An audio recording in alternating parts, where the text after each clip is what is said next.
Hello children, how are you? I hope you all doing your homework in your Hindi copy. अभी तक मैंने जितना भी आपको वर्क सेंड करा है वीडियो के माध्यम से, पीडीएफ के माध्यम से, सब वर्क अपनी कॉपी में डेट बाय डेट करते रहो, जैसा कि मैं आपसे लाइव क्लास में भी यही बात कहती हूँ, है ना। तो आपके पास ओवरबर्डन नहीं पड़ेगा। तो चिल्ड्रेन, आज न्यू चैप्टर स्टार्ट करते हैं, पार्ट 7, कठपुतली। All of you open book, page number 46. All of you open book, page number 46. ये एक कविता है कठपुतली। और आप लोग जानते हैं कठपुतली क्या होता है? जैसे लकड़ी की गुड्डे गुड़िया होते हैं उस टाइप से होती है। और ये कठपुतलियों को धागों के माध्यम से लोग नचाते हैं। पहले क्या था? पहले ज़माने में कुछ खेलकूद, कंप्यूटर, मोबाइल तो था नहीं लोगों के पास, तो वो इसी टाइप के मनोरंजन खेलों के द्वारा अपना मनोरंजन करते थे। ये बड़े मनोरंजक गेम उन लोगों के लिए उस समय होते थे।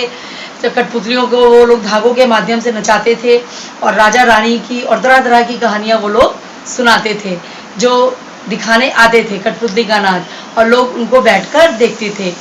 पर्दे पर भी शो होता था, उसमें भी कठपुतलियों को अपने धागों के माध्यम से लोग नचा नचाकर हमारी वीर राजाओं की कहानियाँ, गाथाएं, वीर महापुरुषों की कहानियाँ उनके कठपुतलियों के माध्यम से लोगों को दिखाई जाती थी व सुनाई जाती थी। इसी प्रकार इन कठपुतलियों की ही चर्चा आज की इस कविता में करी गई है। प्रस्तुत कविता के जो रचयिता हैं भवानी प्रसाद मिश्र जी हैं। कविता में कठपुतलियों के माध्यम से मनुष्य की मानसिक गुलामी की ओर इंगित किया गया है। यानी कि जो मनुष्य की मानसिक गुलामी, यानी कि हम आज़ाद तो हो गए लेकिन कहीं ना कहीं अभी भी मानसिक रूप से हम गुलाम हैं। हमें लगता है कि नहीं, हमें ये काम नहीं करना चाहिए, पूरे खुल के आज़ादी के साथ हम अपने कार्य को नहीं कर सकते हैं। कहीं ना कहीं मानसिक दबाव हमारे ऊपर बना रहता है। इसी प्रकार इस कविता में ये चर्चा करी गई है। आइए हम लोग ये कविता पढ़ते हैं। कठपुतली गुस्से से उबली, बोली ये धागे क्यों हैं मेरे पीछे आगे, इन्हें तोड़ दो, मुझे मेरे पाँवों पर छोड़ दो। कठपुतली क्या हुआ? तो कठपुतली गुस्से में आ गई और गुस्से में उबली माने बहुत खौलने लगी वो। और कठपुतली तो जानते हैं लकड़ी की काट की गुड़िया उसको बोलते हैं। तो वो गुस्से में आ गई और बोली ये धागे मेरे क्यों है पीछे आगे, मतलब वो धागे मुझको क्यों कभी आगे नचाते हैं कभी पीछे नचाते हैं। उसको ये क्रोध आने लगा इन बातों पर कि जब भी हम लोग कुछ कार्य अपनी मर्जी से कर ही नहीं सकते हैं, ये धागे ही हमको आगे पीछे ऊपर नीचे जहाँ इनका मन होता है ये घुमाते हैं। तो वो कहती है कि इन धागों को तोड़ दो और मुझे मेरे पाँवों पर छोड़ दो। ये धागे तोड़ दो जो मेरे बांधे गए हैं और इन मुझको मेरे पाँवों पर छोड़ दो। यानी मैं स्वयं इन धागों की सहायता के बिना स्वयं चलना चाहती हूँ। आगे देखिए। सुनकर बोली और कठपुतलियाँ कि हाँ बहुत दिन हुए हमने अपने मन के छंद छुए। अब देखिए, छंद माने होता है इच्छा, है ना। सुनकर बोली, जब ऐसा एक कठपुतली ने कहा, पहली कठपुतली ने ऐसा कहा जो कि गुस्से में आकर के मुझको धागों से छुटकारा चाहिए, धागों को तोड़ दो, तब दूसरी जो कठपुतलियाँ थी जब उन्होंने उनका सुना तो उन्होंने भी समर्थन करा उसकी बात का। उसने कहा हाँ सही कह रही हो तुम, बहुत दिन हो गए हम लोगों ने अपनी इच्छा से अपनी मन से कोई भी कार्य नहीं किए हैं। मगर पहली कठपुतली सोचने लगी ये कैसी इच्छा मेरे मन में जगी। अब देखिए, तुरंत ही एकदम से ही उसको ध्यान आ गया पहली कठपुतली को कि अरे ये कैसी इच्छा मेरे मन में जगने लगी, क्योंकि हम लोग तो निसहाय हैं, हम लोग तो दूसरे के ऊपर आश्रित हैं और हमको दूसरे लोग अपने धागों के माध्यम से नचाते रहेंगे और हम नाचते रहेंगे, क्योंकि वो तो काठ की लकड़ी हैं, काठ की गुड़िया हैं, है ना। काठ की गुड़िया अपने आप से तो चल नहीं पाएगी, उसको तो धागों के माध्यम से ही चलना पड़ेगा। जैसे उसको जहाँ जो रख देगा वो वहाँ रखी रहेगी, जहाँ जो बैठा देगा वैसे बैठी रहेगी, है ना। इस प्रकार एकदम से उसको इस बात का ज्ञान हो गया, बात की याद आ गई उसको कि हाँ ये गलत है। तो आशा है चिल्ड्रेन आपको इस कविता का अर्थ समझ में आया होगा। कविता के माध्यम से कवि यही बता रहा है कि हम लोग अभी मानसिक गुलामी से त्रस्त हैं, ग्रस्त हैं, है ना। हमारे अंदर से मानसिकता जो गुलामी वाली थी वो अभी भी गई नहीं है।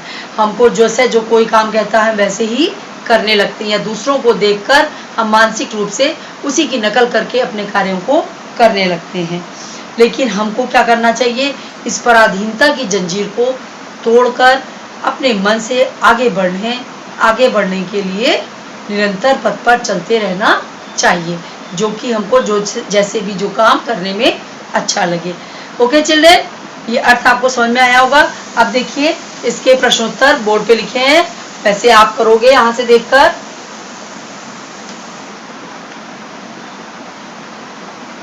पहला प्रश्न है, कठपुतली को गुस्सा क्यों आया।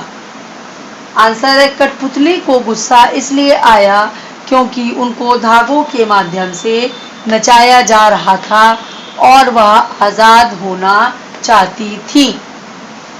दूसरा प्रश्न है, दूसरी कठपुतली ने पहली कठपुतली का समर्थन किस प्रकार किया। आंसर है, दूसरी कठपुतली ने पहली कठपुतली का समर्थन इस प्रकार किया कि वह कठपुतली सही कह रही है, अपनी इच्छा से तो हम कोई कार्य भी नहीं कर सकते हैं। देखिए आपको बोर्ड पे लिखा हुआ क्लियर दिख रहा है, अपनी कॉपी में से आप लोग वर्क कंप्लीट करिए।